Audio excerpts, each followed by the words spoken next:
What's going on, guys? This is Rob, and if you're enjoying the content that I'm uploading onto my channel, then feel free to subscribe, and you can also offer suggestions on topics and characters and storylines and whatnot that we can have discussions on later on in this channel. Alright, so picking up with Spider Island Part 2. I know a lot of people are probably going to be like, no, cliffhangers. Well, the good thing is that this video came out within hours of the last video, so don't be giving me no hard times about cliffhangers. Don't be giving me a hard time about no cliffhangers. So, what we end up doing... What we end up doing here is we basically pick up, kind of continuing where we left off. We join Mary Jane Watson facing off against some of these guys, but also using her own webbing, her own spider abilities. But the cool thing about this is that, you know, within Our Lady of Saints Church, where these individuals were hanging out, again, they were just kind of left there when Agent Venom was able to succeed in defeating Anti-Venom.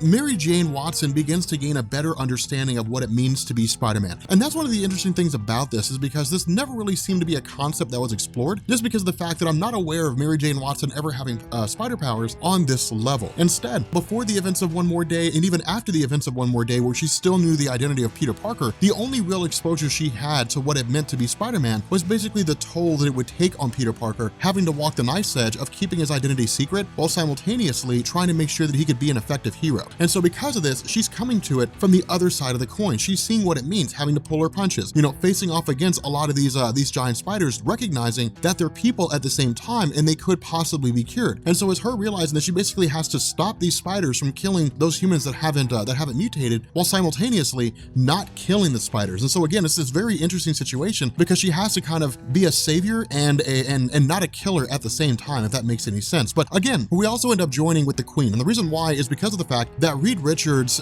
is using this cure on son Johnny. Remember, so Johnny is basically a member of Horizon Labs, one of the people who was infected, but almost immediately after this cure begins to develop, almost immediately after it's derived, the Queen begins to start going through all these individuals who have this insect gene by way of this Spider Island virus, and eventually is able to tap into Sajani once she realizes Sajani is in Horizon Labs, and Reed Richards and his team have synthesized a cure. And so using Sajani, she basically kind of forces the physical mutation, and the result is that Sajani kind of gets out of control for a second, but is almost immediately subdued by a combination of Jessica Drew's Spider-Woman and Reed Richards himself. Now, with regards to the injection of this cure, this is when the Queen starts to realize that this cure is legitimate, and that if it's mass produced, if it's turned into like an aerosol, if it goes airborne, it'll literally take away everything the Queen's been working for. All of her power will basically be gone. And so what happens is Jackal sends Kaine on a mission to Horizon Labs for the purpose of basically contaminating this cure, making sure that it can never go into full-blown use. Now, at this point, what we also do is we basically join the man in the sixth room. We only get a glimpse here, but we join the man in the sixth room, this unknown third individual who was helpful in basically creating a cure by way of Reed Richards and Max Modell. And what we end up finding out is that this third man is Michael Morbius. Now, Michael Morbius being rolled into this story is not an accident. Remember, prior to Michael Morbius, you know, gaining his infection, becoming a living vampire, he was a Nobel-winning biochemist. And so he's really like one of the best people that you would want. He's really one of the top minds when it comes to biochemistry, when it comes to biological contaminants, when it comes to creating a cure for virtually anything. The other half of this is that Michael Morbius has always tried to find a way to cure himself. And so it creates a really interesting situation because it's kind of Michael Morbius offering some measure of atonement. In addition to this, Michael Morbius is just a fan favorite, so why not have him in the story? Hell, like it just works.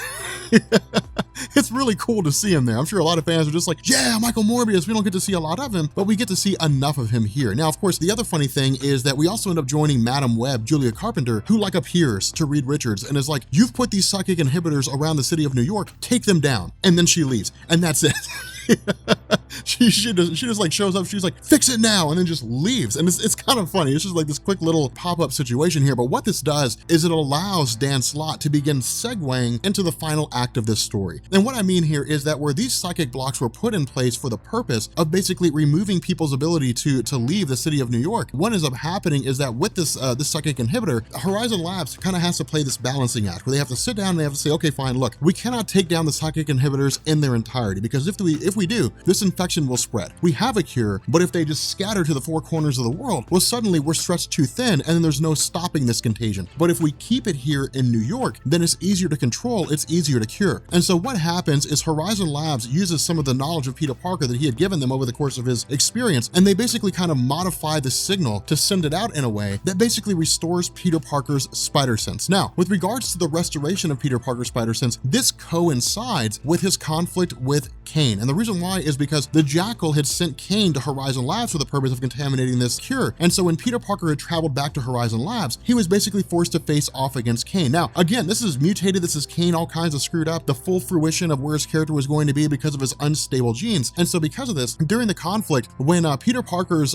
when his spider sense is restored to him, the result is that he's able to basically outwit and outmaneuver Kaine in virtually every feasible sense. And this is one of the reasons why it works, is because Kaine has, he's stronger, he's faster, he's more durable than Spider-Man, but Spider-Man basically is able to use his way of the spider kung fu in conjunction with his spider sense and make himself virtually untouchable. Now, none of this really matters just because of the fact Peter Parker basically sends Kaine flying into the vat of anti-venom, and essentially just kind of cures him and returns him to his normal appearance. But what Dan Slott was doing with this was basically saying this whole nonsense about Kaine being like a weird physical spider thing, this has gone far enough. Like we need to either like, well, pardon my language, we need to poo or we need to get off the pot. Like we got to do something with him. And so Dan Slott's like, we're just going to basically send him off. Like what we're going to do is we're just going to send him off to the cornfields. He's going to be Scarlet Spider. But in order for us to pull that off, what we need to do is cure him. We need to basically make his body physically perfect. So that instead of having these corrupted genes the way he did, as part of Clone Saga, that instead what he's going to do is he's going to have basically perfected genes is basically what's going to happen here. Now, what we end up doing is we end up finding out that because of the fact that this signal's been modified, that has restored the spider sense of Peter Parker, Dan Slott begins to draw on the Web of Life and Destiny. Because keep in mind, when the Web of Life and Destiny was introduced in Marvel Comics, it was modifying Spider-Man's mythos. Prior to that point, it was always believed that Spider-Man's powers, his strength, agility, speed,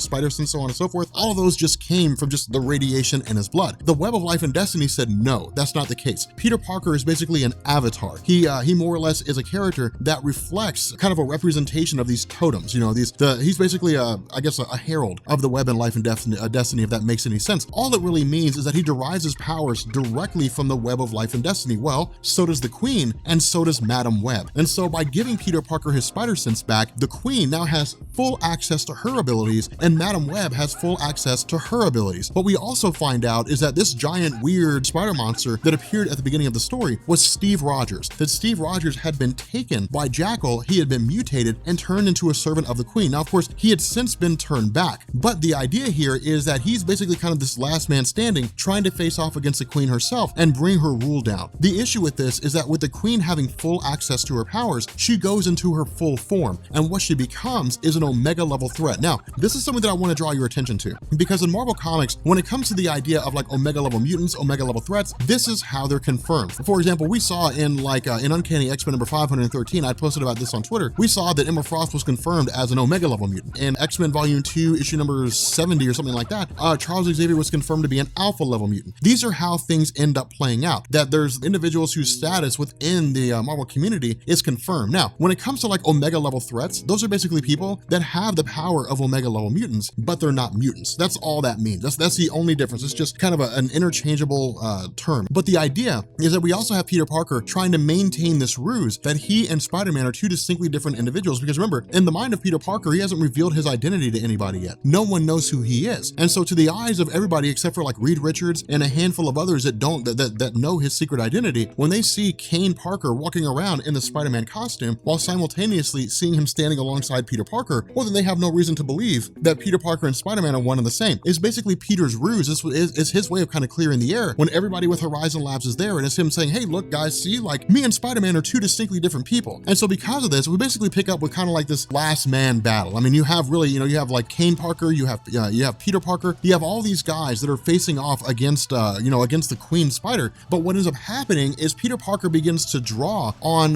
what it was that Elsier Smythe said. You have all the resources that you need in order to take down all of these different spiders and the Queen. All you have to do is harness them effectively. And that's when Peter recalls back to the Octobots of Dr. Octopus. The Dr. Octopus would use a helmet to control all these little individual bots. Peter Parker races back to the precinct alongside Mary Jane Watson, puts the helmet on, and begins using all these different Octobots for the purpose of trying to take out the Queen and all these other individuals who are infected with this virus. The problem with this is this Queen is wildly powerful in terms of her abilities. And so what ends up happening here is we basically end up seeing Kaine doing what needs to be done, where Peter Parker has this moral code. And Peter Parker says, we do not kill. We need to incapacitate her. We need to take her out and then take her prisoner. Kaine says, no. The only way that we can deal with this is to take this woman out, is to eliminate her in her entirety. And that's what Dan Slott's drawing on here with the idea of Kaine, because remember, going all the way back to Clone Saga when he first showed up, Kaine was designed to be this character who was amoral. He wasn't really a good guy, he wasn't really a bad guy, he had his own moral compass. He would kill if he needed to, he would save people if he needed to. He was willing to go further than Peter Parker was. And so what happens as the story basically comes to a close is that Kaine